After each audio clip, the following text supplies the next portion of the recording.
कसं आहे की आता चर्चा जी सुरू आहे ऑपरेशन टायगरची चर्चा आहे। म्हणजे त्याचा अर्थ की जो पक्ष सत्तेत नाही त्या पक्षातले जे खासदार असतील नाही तर आमदार असतील, हे सत्तेतला एखादा पक्ष त्या आमदारांना फोडलं जाईल नाही तर खासदारांना फोडलं जाईल अशी चर्चा आहे। पण ही चर्चा फक्त चर्चाच आहे असं मला तरी त्या ठिकाणी वाटतं। खरं तर आपण बघितलं तर खरात प्रकरण तर चुकीचं होतंच। त्या खरात प्रकरण हे समोर आलं ही चांगली गोष्ट झाली, त्याच्यावर कारवाई सुद्धा त्या ठिकाणी झाली पण ती कारवाई होत असताना त्याच्या मागचा हेतू काय होता? कारण आज जी चर्चा केली जाते की सत्तेत असणाऱ्या एका मित्रपक्षाला अडचणीत आणण्यासाठी त्या ठिकाणी तिथं कारवाई केली गेली। राजकीय फायदा घेण्यासाठीच ही कारवाईचा उपयोग केला जाईल का खऱ्या अर्थाने खरातावर त्या ठिकाणी कारवाई करून अशा घटना पुढे घडणार नाही हे बघितलं जाईल, हे आपल्याला बघावं लागेल। पण एक गोष्ट मात्र खरी आहे, हे पुढच्या महिन्याच्या अखेरपर्यंत जे काय आम्हाला कळालेलं आहे, मित्र पक्ष असणारा एक लहानसा पक्ष त्याच्यावर एक सत्तेत असणारा मोठा पक्ष हा नक्कीच त्या ठिकाणी त्याची शिकार केली जाईल असं आम्हाला त्या ठिकाणी कळत आहे। त्याच्यामध्ये आज मित्र असणारा पक्ष उद्या जाऊन काय त्याचं होईल हे येत्या काळामध्येच त्या ठिकाणी आपल्याला कळेल। पण ह्या ज्या कुरबुड्या आहेत त्या मोठ्या प्रमाणात या महिन्यात आणि पुढच्या महिन्यात सत्तेतल्या मित्र पक्षांवर केल्या जातील असं आम्हाला कळालेलं आहे। मुख्य नेते मुख्यमंत्री एकनाथ शिंदे साहेबांच्या नेतृत्वाखाली त्यांच्या आदेशाने सर्व संपर्क प्रमुख जे आहे हे फील्डवरती उतरून काम करतात। आज आढावा बैठक घेण्यासाठी माननीय उद्योग मंत्री उदय सामंतजी, त्याचबरोबर मंत्री महोदय गुलाबराव पाटील साहेब आणि मी, त्याचबरोबर आमचे संपर्क प्रमुख हे मराठवाडा असेल किंवा महाराष्ट्राच्या वेगवेगळ्या भागामध्ये जाऊन आढावा घेतोय। काल आम्ही संभाजीनगरमध्ये होतो, तिथे काही जिल्हे झाले, पुणे जिल्ह्यामध्ये होतो।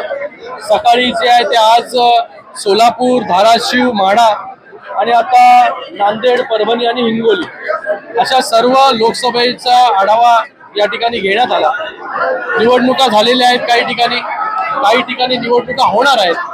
त्याच्यासाठी कशा प्रकारे पक्ष संघटन जे आहे ते मजबूत करायचंय, काही निवडणुका झाल्या त्याच्यामध्ये अपयश जे आहे पक्षाला कशामुळे आलं, या सगळ्या गोष्टींचा आढावा जो आहे तो सामान्यातील सामान्य कार्यकर्त्याला विचारून जो आहे तो आम्ही इथे घेतलेला आहे। प्रत्येक वेळेस जे आहे हे सामान्य कार्यकर्त्याला तालुका प्रमुख असेल, शाखा प्रमुख असेल, युवा सेनेचा पदाधिकारी, महिला आघाडी, त्यांना जे आहे नेत्यांपर्यंत जे आहे नेत्यांशी जे आहे वारंवार जे आहे तो संवाद साधता येत नाही, म्हणून त्यांच्यापर्यंत पोहोचून त्यांना विचारून जे आहे या सगळ्या गोष्टी ज्या आहेत हे जाणून घेण्याचं काम जे आहे ते पक्ष या ठिकाणी करतोय। भाजप शिवसेनेचं काय आगामी काळात करणार आहे ते लवकरच कळेल असं रोहित पवार म्हणाले, काय उत्तर? आता कोण काय बोलतं, रोज कोण काही ना काहीतरी बोलत असतं, त्याच्यावरती प्रत्येक गोष्टीवरती जे आहे उत्तर देण्यासाठी जे आहे ते आम्हाला वाटतं गरज नाहीये। बरं साहेब, ओमराजे निंबाळकरचं काय स्टेटस आहे? आज त्यांचा एक फोटो एकनाथ शिंदे साहेबांसोबत व्हायरल झालाय, ऑपरेशन टायगर म्हणा। ऑपरेशन टायगर तुम्हीच हे सगळ्या गोष्टी न्यूज मध्ये देऊन बघा, आज पक्षाचं लक्ष जे आहे हे वेगळं आहे। पक्ष संघटनामध्ये आम्ही जे आहे ते भर देतोय। आज निवडणुका नाहीयेत कुठल्याही, तरी देखील पक्ष ग्राउंडवरती आहे, सर्व नेते ग्राउंडवरती आहे। आम्हाला येणाऱ्या 2029 पर्यंत जो आहे हा पक्ष जो आहे हा मजबूत करायचा आहे। ताकद जिथे पक्षाची कमी आहे तिथे ताकद जी आहे ती वाढवायची, एवढंच लक्ष आमचं आहे।